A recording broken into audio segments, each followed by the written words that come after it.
সুপ্রিয় দর্শক আসসালামু আলাইকুম, কেমন আছেন আপনারা? নিশ্চয়ই ভালো আছেন। আজকের ভিডিওতে আপনাদের সবাইকে স্বাগত জানাচ্ছি। আজকে আমি আপনাদের সাথে শেয়ার করব খুবই গুরুত্বপূর্ণ একটা টপিক নিয়ে। সেটা হচ্ছে বাচ্চাদের সাথে বাবা মায়ের আচরণ সম্পর্কিত 3টি গুরুত্বপূর্ণ পরামর্শ। তাহলে চলুন মূল ভিডিওতে যাওয়া যাক। দেখুন, বাচ্চারা হচ্ছে আদরের পাগল। ওদেরকে সবসময় আদর যত্ন ভালোবাসা দিয়ে যদি আমরা যে কোনো কিছু বোঝাই, তাহলে ওরা ইজিলি সেটা বুঝবে, আমাদের কমান্ডটা মেনে নেবে। আর যদি আমরা তাদেরকে বকাঝকা করি, মারধর করি, তাহলে কি হবে? তারা ভয় পাবে। ভয় পেয়ে হয়তো ইনস্ট্যান্ট তারা আমাদের কমান্ডটা মানলো, কিন্তু দেখা গেল যে এটা একটা দীর্ঘমেয়াদী খারাপ প্রভাব পড়ে তাদের উপরে। যত বড় হতে থাকে বাচ্চা, ততই দেখা যায় বাবা মায়ের এই রুডনেসটাকে তারা আর মেনে নিতে পারে না।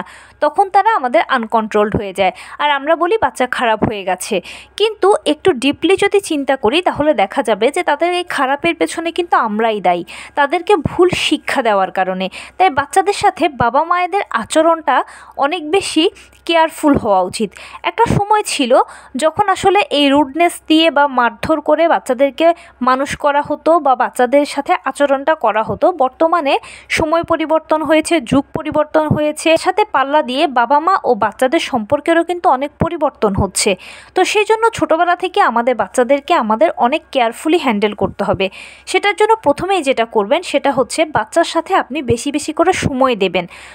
আপনি যে কাজে ব্যস্ত থাকেন না কেন, সেটা আপনি কর্মজীবী হন বা গৃহিণী হন বা যেরকমই হন না কেন, বা যেরকম বাবা মাই হয় না কেন, সবসময় বাবা মায়ের উচিত সন্তানকে বেশি বেশি করে সময় দেওয়া। যতটুকু সময় পাওয়া যাবে কাজের বাইরে, ততটুকুই সন্তানকে দেবেন। আমাদের মধ্যে এখন একটা প্রবণতা কি, যখনই আমরা সময় সুযোগ পাই তখনই আমরা ডিভাইসে ব্যস্ত হয়ে যাই। বাচ্চা যখন বাবার দিকে তাকাচ্ছে তখনও বাবা ডিভাইসে ব্যস্ত, মায়ের দিকে তাকালে মাও ডিভাইসে ব্যস্ত।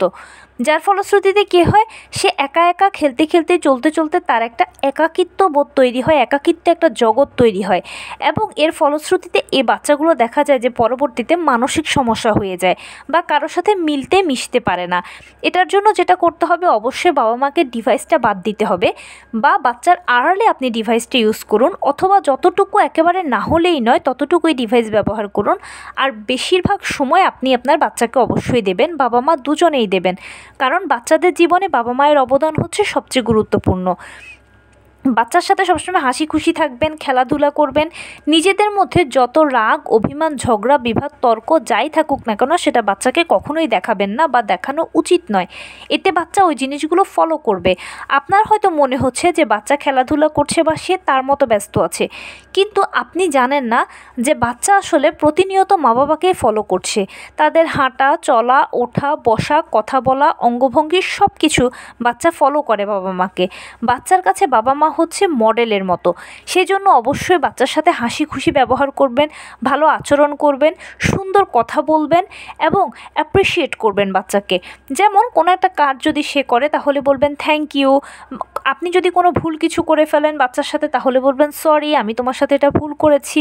অথবা বাচ্চাকে আপনি সবসময় এমনভাবে ভালো ভালো জিনিসগুলো শেখাবেন যেন সে ইজিলি সে জিনিসটা শিখে নিতে পারে আপনার থেকে। আর এর জন্য যেটা করবেন যে আপনারা নিজেদের মধ্যে যে কথোপকথন হবে, সেখানে থ্যাংক ইউ, সরি, প্লিজ এগুলো ব্যবহার করবেন। বাচ্চা ফলো করতে করতেই শিখে যাবে। খেলাধুলার ক্ষেত্রে অবশ্যই চেষ্টা করবেন বাচ্চার সাথে শিক্ষক ও ছাত্রর খেলা খেলতে। এই খেলাটা বেশি খেলবেন। এতে কি হবে, আপনি হবেন ছাত্র আর বাচ্চা হবে শিক্ষক। সে আপনাকে শেখাবে এবং শেখাতে শেখাতে এটা তার আসলে মনে মাথায় কখন গেঁথে যাবে সেটা সে বুঝতে পারবে না, আর ভালো গুণগুলো তার ভেতরে তৈরি হবে। আর এর ফলশ্রুতিতে আরেকটা সুবিধা হবে কি, যে আপনি যখনই বাচ্চাকে কিছু শেখাতে চাইছেন, সেটা আদব কায়দা হোক, সেটা পড়াশোনা হোক, সেটা গুড টাচ ব্যাড টাচ হোক, আপনি বাচ্চাকে ইজিলি শেখাতে পারবেন। যেমন আমি যদি এক্সাম্পল দিই, ধরুন আপনি বাচ্চাকে একটা গুড টাচ বা ব্যাড টাচের কিছু শেখাতে চাচ্ছেন। আপনি তাকে বলবেন যে তুমি আমাকে এভাবে করে শেখাও, তখন সে আপনাকে এটা শেখাতে যাবে, আর শেখাতে গেলেই তার এটা মনে মাথায় ঢুকে যাবে, আর তখন সে ভালো মন্দটা ডিফার করতে পারবে। এভাবে করতে করতে বাচ্চার ভেতরে আসলে সিদ্ধান্ত নেওয়ার ক্যাপাসিটিও ছোটোবেলা থেকে তৈরি হবে। এটার জন্য যেটা করবেন যে বাচ্চাকে ছোট ছোট সিদ্ধান্তগুলো নিতে দেবেন ছোটোবেলা থেকে। যেমন আপনি যদি উদাহরণ দিই এটাকে, একটা আপনি টমেটো নেবেন, সেটা অরিজিনাল এবং আরেকটা ডুপ্লিকেট। তাকে বলবেন যে আচ্ছা তুমি এখান থেকে আমাকে ভালো টমেটোটা বা যেটা অরিজিনাল টমেটো সেটা বেছে দাও তো, বা যেটা ডুপ্লিকেট টমেটো বা খেলনা টমেটোটা বেছে নাও তো। এভাবে ছোট ছোট জিনিসগুলো দিয়ে আপনি বাচ্চাকে অল্প অল্প করে সিদ্ধান্ত নিতে শেখাবেন। এতে কি হবে, বাচ্চা ছোটোবেলা থেকে সিদ্ধান্ত নিতে শিখবে এবং যত বড় হবে বড় বড় সিদ্ধান্তগুলো নেওয়ার ক্ষেত্রেও তার ভালো কনফিডেন্ট তৈরি হবে। একাকিত্ব কখনোই বাচ্চাকে বুঝতে দেবেন না। অনেক সময় দেখবেন যে অনেক বাচ্চা একা একা বসে থাকে, বাবা মা বলে যে হ্যাঁ থাক তুমি বসে থাকো, এরকমটা আসলে কখনোই করবেন না। এখনকার সময় যেটা হয় যে বাচ্চারা আসলে এই একাকিত্ব জিনিসটা অনেক বেশি ভোগে, যেটা বাচ্চাদের মানসিক খারাপ প্রভাব ফেলে। এজন্য সবসময় আপনার বাচ্চাকে আপনি আপনাদের ভেতরে রাখবেন, পরিবার পরিজনের মধ্যে রাখবেন, ভালো মন্দগুলো শেখাবেন, হাসি খুশি রাখবেন। এতে তার মন মানসিকতাও ভালো থাকবে, আদব কায়দা সব কিছুই ভালোভাবে শিখবে।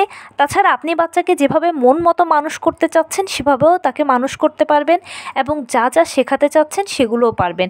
এতে বাচ্চা যত বড় হবে ততই কিন্তু সে অনেক নম্র, ভদ্র, ইন্টেলিজেন্ট হবে এবং ইন ফিউচার তার সাথে আপনার খুব ভালো একটা বন্ডিং তৈরি হবে। আপনি তাকে যা শেখাতে চান সে তো শিখলই এবং সে সেটা খুব ভালোভাবে গ্রহণ করে নিল। আপনি তার বন্ধুর মতো হয়ে যাবেন, তার জীবনের ভালো মন্দ সব কিছু ইজিলি সে আপনার সাথে শেয়ার করতে পারবে। আরেকটা ফাইনাল কথা কি, কখনোই বাচ্চাকে ধমক দিয়ে চুপ করিয়ে দেবেন না সে যখনই যে কথা বলে। আমাদের অনেকে একটা টেন্ডেন্সি আছে কি, যে বাচ্চা একটা কিছু কথা বলছে, আমরা বলছি চুপ করো তুমি বুঝতে পারছো না বা তুমি জানো না। এই জিনিসগুলো কখনোই করবেন না। বাচ্চাকে খোলামেলা কথা বলার সুযোগ দেবেন। এতে কি হবে, বাচ্চা তার মনের ভাব প্রকাশ করতে পারবে, মনের ভালো মন্দ কথাগুলো শেয়ার করতে পারবে এবং ভালোতে আপনি অ্যাপ্রিসিয়েট করবেন আর খারাপে তাকে সংশোধন করিয়ে দেবেন। এভাবে বাবা মায়ের সাথে যদি বন্ধুর মতো বাচ্চাদের আচরণ হয় তাহলে ইনশাল্লাহ এই বাচ্চাগুলো বড় হলেও অনেক বেশি নম্রভদ্র হবে এবং অনেক বেশি তারা বাবা মায়ের প্রতি সম্মানীয় থাকবে। তো এই ছিল আজকের ভিডিও। কেমন লাগলো বলুন? যদি ভালো লেগে থাকে ও হেল্পফুল হয়ে থাকে তাহলে প্লিজ লাইক কমেন্ট শেয়ার করতে একদম ভুলবেন না। আর সেই সাথে আমার চ্যানেলটিকে সাবস্ক্রাইব করার বিনীত অনুরোধ রইল। পাশে থাকা বেল আইকনটি ক্লিক করে দেবেন যেন আমি ভিডিও আপলোড করার সাথে সাথে আপনারা নোটিফিকেশান পেয়ে যান। যদি কোনো প্রশ্ন থাকে কমেন্টসে জানাবেন, আমি রিপ্লাই দেব। প্লাস যদি কোনো পরামর্শ থাকে যে কোন বিষয়ের উপরে ভিডিও বানালে আপনারা উপকৃত হবেন সেটাও জানাবেন। আমি আপনাদের পছন্দের সর্বোচ্চ প্রায়োরিটি দেব। ভালো থাকবেন, সুস্থ থাকবেন। আসসালামু আলাইকুম।